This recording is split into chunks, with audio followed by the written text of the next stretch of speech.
તો હવે સમાચારોમાં આગળ વાત કરીએ। સુરતમાં ડુમ્મસ એરપોર્ટ રોડ ઉપર મિક્સર સિમેન્ટ મશીન મોપેડને અડફેટે લીધું હતું। તો રોડ ક્રોસ કરતી મોપેડ ચાલક યુવતીને મિક્સર મશીને કચડી નાખી હતી।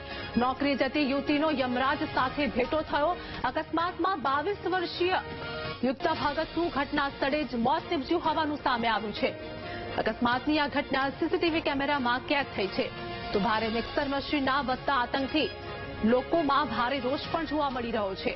કડક કાર્યવાહી કરવા લોકોએ પોલીસ પાસે માંગ પણ કરી છે। સંવાદદાતા ધ્રુવ અમારી સાથે જોડાઈ ગયા છે। સુરતમાં ડુમ્મસ એરપોર્ટ રોડ ઉપર મિક્સર સિમેન્ટ મશીને મોપેડને અડફેટે લીધું હતું। તે દરમિયાન એક યુવતીનું મોત નીપજ્યું છે। ધ્રુવ, શું વધુ અપડેટ?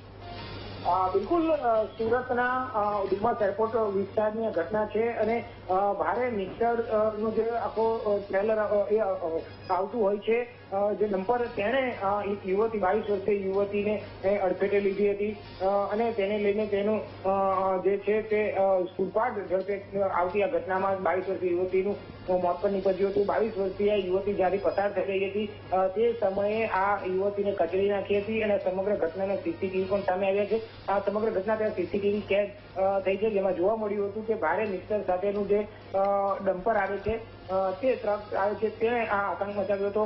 ટ્રાફિક પોલીસે આ અંગે કડક કાર્યવાહી કરે તેવી પણ લોકોની માંગ થઈ રહી છે। તો બીજી તરફ જે રીતે ઘટનાના સીસીટીવી આવ્યા છે અને જે ઘટના આવી છે તે પણ ખૂબ જ અરેરાટી વાતે તે પ્રકારની જોવા મળી રહી છે। હાલ તો આ યુવતીનું મોત થતા અનેક પ્રશ્નો વધ્યા છે। જી, જવાબ સમગ્ર માહિતી આપવા બદલ।